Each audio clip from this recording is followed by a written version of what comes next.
Hello, I'm Frank McSheen with Square Peg Consulting at the Whiteboard.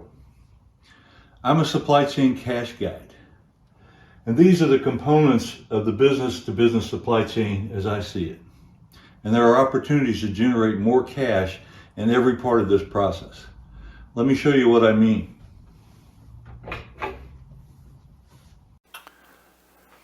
Hello, today we're going to focus on a very important element of our supply chain operations framework involving people and teams. And it's talking about making the transition from a very authoritative management approach to a much more collaborative approach. This often happens when a founder is retiring or turning the business over to their children, or they passed away, or they've sold the business to someone else who comes in with a little bit more collaborative, more modern approach to management, to engaging people, etc., looking for better results.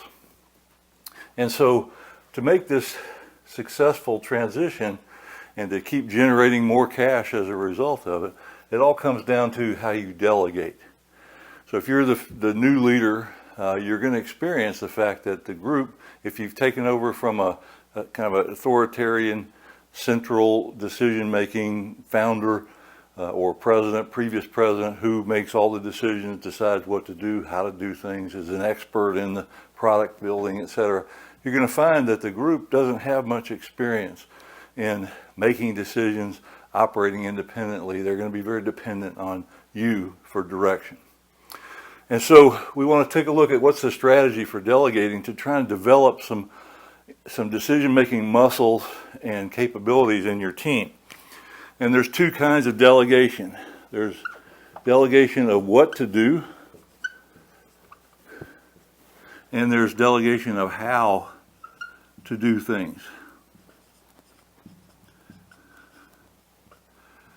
And when you're starting out with a group that doesn't have a lot of experience operating independently, I encourage you to think about, start with delegating, going out this dimension of increasing delegation over time about how to do things.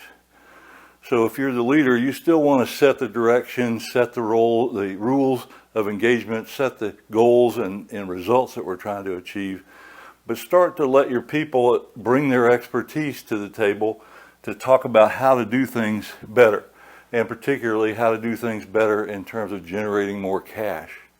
Not just reducing cost, but in generating more cash. So that's the framework you want to set. That's the what we're trying to accomplish.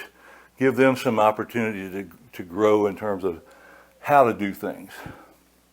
And as time goes along, you'll start to develop some confidence in their ability to improve the way things get done, how we do things around here, and the results should follow.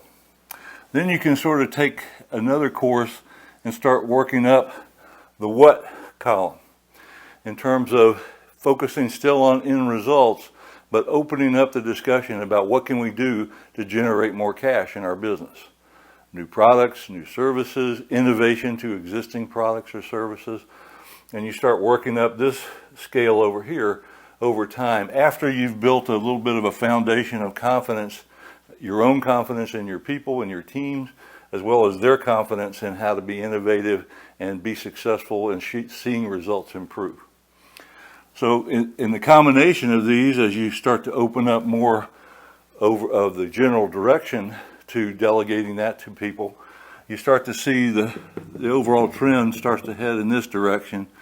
And this is kind of ideal out here for a business owner where his or her team is operating pretty independently, not abdicating responsibility, but coming to them with good ideas, new ideas, innovations, etc., not only what to do and how to do it, and we start to see some very significant results and some significant engagement and ownership by the team.